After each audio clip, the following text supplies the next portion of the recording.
আওয়ামী লীগের দীর্ঘ ১৬ বছরের স্বৈরাচারী শাসনের প্রতিবাদে গেল জুলাইয়ে দেশজুড়ে রাস্তায় নেমে আসে ছাত্র জনতা। আন্দোলনকারীদের দমনে গণহত্যা ধরপাকড় করেও শেষ পর্যন্ত ক্ষমতাচ্যুত হয়ে ভারতে পালাতে বাধ্য হন তৎকালীন প্রধানমন্ত্রী ও আওয়ামী লীগ সভানেত্রী শেখ হাসিনা। তিনি সেখানে গিয়েও থেমে থাকেননি। একের পর এক কল রেকর্ড ফাঁস করে দেশের ভেতর অস্থিতিশীলতা সৃষ্টি করার চেষ্টা করছেন। এমন পরিস্থিতিতে জনতার মধ্যে আওয়ামী লীগকে নিষিদ্ধ করার দাবি উঠেছে। এদিকে পরবর্তী নির্বাচন নিয়ে আলোচনা শুরু হয়েছে এবং এই বিষয়ে নিজের অবস্থান পরিষ্কার করেছেন অন্তর্বর্তী সরকারের প্রধান ডক্টর ইউনূস। নির্বাচনের ট্রেন যাত্রা শুরু করেছে, এটা আর থামবে না।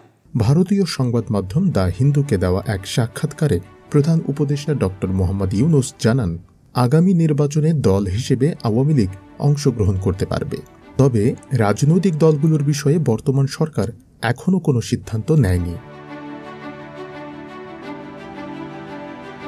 সরকার প্রধান আরও জানান, বিএনপি চায় যে সব রাজনৈতিক দল নির্বাচন অনুষ্ঠানে অংশগ্রহণ করুক এবং দেশের প্রধান দল হিসেবে তাদের মতামত উপেক্ষা করা যাবে না।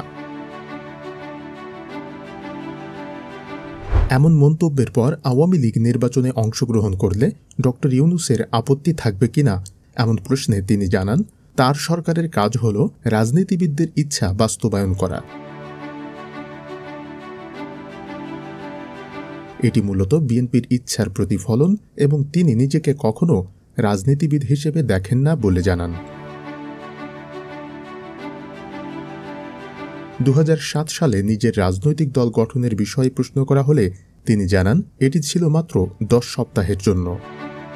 এছাড়া ৫ আগস্টের ঘটনার পর তিনি মন্তব্য করেন যে ভারতকে বন্ধুপ্রতিম দেশ হিসেবে সেই দিনটি উদযাপন করা উচিত ছিল। তবে শেখ হাসিনা ভারতে বসবাস করার বিষয়ে কোনো আপত্তি না থাকলেও তিনি অভিযোগ করেন যে হাসিনা বাংলাদেশের রাজনৈতিক কর্মীদের সাথে যোগাযোগ নিয়ে আপত্তি তুলেছেন। সরকারের প্রধান আরও জানান, হাসিনা বাংলাদেশিদের ডোনাল্ড ট্রাম্পকে ঢাল হিসেবে ব্যবহার করে বিক্ষোভ করার জন্য উৎসাহিত করেছেন, যাতে যুক্তরাষ্ট্রে এটা বলা যায় যে বাংলাদেশ সরকার তাদের বিরুদ্ধে কাজ করছে, যা অন্য দেশের অভ্যন্তরীণ ও বৈদেশিক বিষয়ে হস্তক্ষেপ।